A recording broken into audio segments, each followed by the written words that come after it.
Hi everyone, it's Lauren and this is my February reading wrap up. I actually didn't finish that many books in February. I've had so much going on, just in life in general. I've been busy every weekend. I'm training for this blooming marathon that I'm supposed to be doing. So I've started a lot of books, I've not finished loads, so I thought I'd do sort of some book reviews of things that I've read and then also a bit of a currently reading video as well. So the first book that I finished this month is a poetry collection, and that is Why God is a Woman by Nin Andrews, and I read this on the recommendation of Jen Campbell, who really enjoyed it. Yeah, I'm not really sure how I feel about this. This is about a mythical island in Central America, I would presume, where the patriarchy is turned on its head, women are in control of the island, and the boys and young men are objectified. And one of the things that happens to men on this island is that when they hit puberty, they sprout wings kind of from their backs.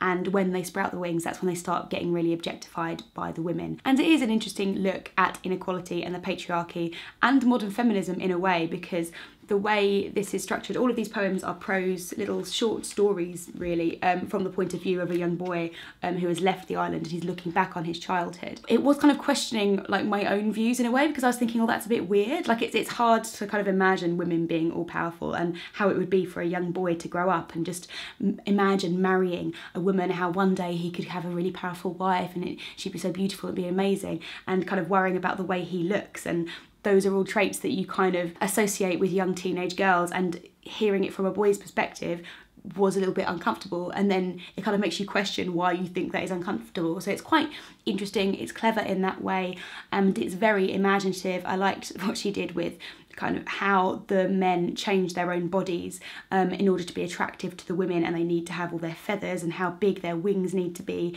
And she talks about doing tattoos around their penises, and they have to be completely hairless, and they have these beautiful kind of flowers all tattooed around their groin area, because a normal untattooed penis is obviously disgusting and you need to be hairless and all pretty. And that kind of stuff I think was really interesting. I think some aspects of this collection went a little bit too far for me, and that's not to say that it's extreme anyway, just that I kind of found the images that she was creating, it's almost like I just couldn't keep up with them. And in some cases it's so full and it's so vivid, and she paints a really interesting picture, but then in some cases I was just like, okay, I can't, you've lost me now, I'm not on board with you anymore. Next I read Brave New World by Aldous Huxley, which I'm really pleased because I said I was going to read it this month and I did. And this is a gorgeous new edition which has been released by Vintage Books. They have this new dystopian series, and they also do The Handmaid's Tale and 1984, these beautiful kind of black and red covers. This is set in a far-flung future where most of the West, it seems to be in this book, is highly civilized, and that means in this context that people don't give birth anymore. Babies are kind of engineered in laboratories and they grow in test tubes, and throughout this growth process different things are done to the embryos to make them different types of people. So society is completely pyramidized. I don't know if that's the correct word for it, but they have the alphas at the top of the pyramid who are kind of designed individually, and they are programmed to be the leaders of civilization. And then it goes down to the betas, and then like the epsilons and gammas kind of down at the bottom, who are doing all the manual labor.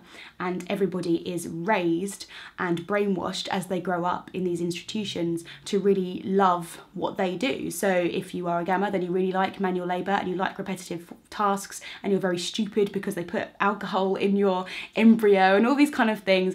And so that everyone in society is completely happy with their station in life, and society works perfectly, and everyone just has sex with everyone all the time because they don't get pregnant, and marriage doesn't exist, kind of couples don't exist, and everybody's together and there's no kind of individuality. There's not a great deal of plot to the book. It's much more a look at this society, and some of the action happens when two people from the UK go to an uncivilized part of the world, I think probably like Mexico it's meant to be, and they find a woman and a young boy who were meant to be civilized. They're from the UK and they've kind of been mixed up in this uncivilized savage world, and that's all this little boy has known. So it does have elements of The Tempest, where obviously the title is from, and it's like this little boy is the Miranda character character who is being brought into civilization. It is quite interesting reading about this sort of dystopian future in today's modern society, because I'm not 100% sure if Aldous Huxley is saying this is just a dreadful future,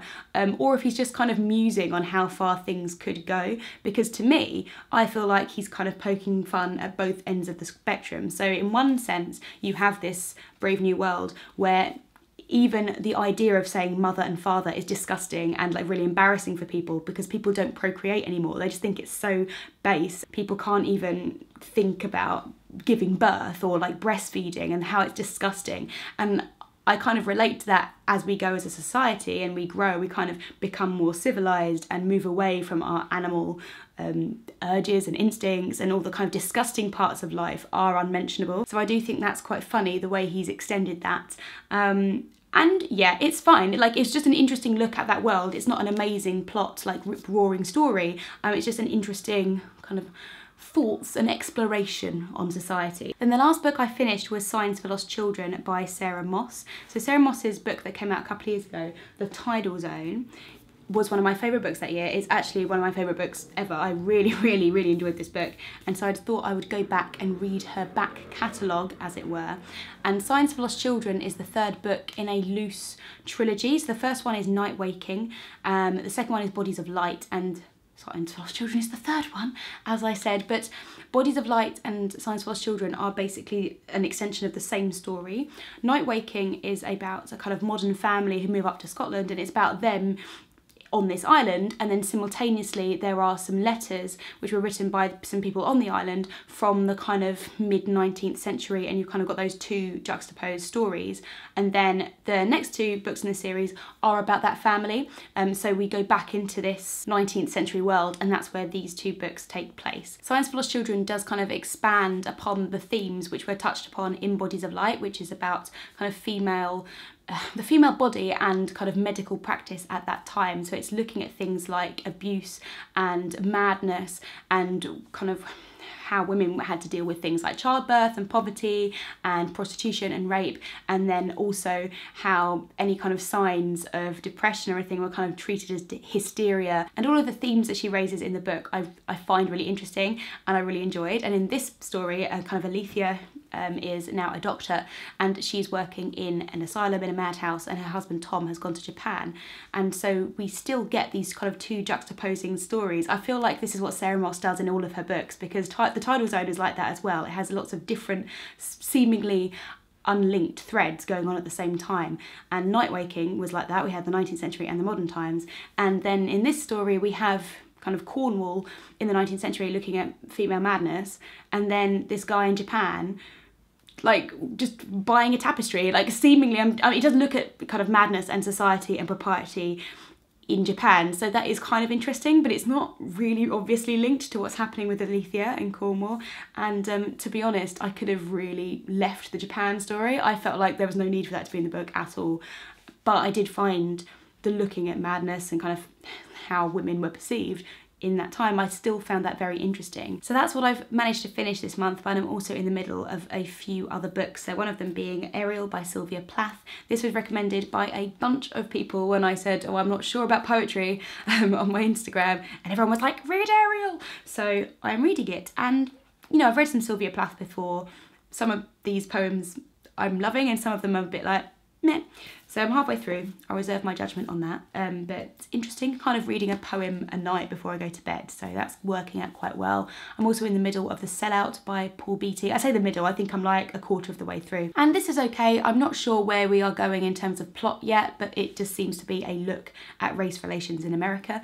And yeah, his writing's quite interesting. So I'm liking that. I'm also have just started Conversations with Friends by Sally Rooney, and I'm really enjoying her writing so far. This is just about a group of friends, I believe, and kind of how they perceive themselves within the group and how they perceive each other. It seems to be very much about those spaces in between what we say and how we interpret things. And like I said, I'm only a few chapters in, but so far I'm thinking, yeah, this looks really interesting. So I'm probably going to finish that one a bit quicker than the others, I imagine. And then something that I must read, I'm going to try and read it today, see how quickly I read it, is The Winter's Tale by William Shakespeare, because I'm going to see the Royal Ballet do a performance of this in 2 days' time. And I don't know the story of The Winter's Tale, and I probably need to know that before seeing the ballet. And I've never read it. And I've never, you know how I said I didn't know the story? I've never read it. I didn't know if you got that. But I also plan on doing a Shakespeare video on this play as well, especially after I've seen the ballet. So yeah, probably you should read that first. It's probably a good idea. So that is me for February. I would love to know what you've been reading in February. I just feel like this year is like nearly over. It's like just time is running away from me. I feel like I've not got time to read, not got time to do videos.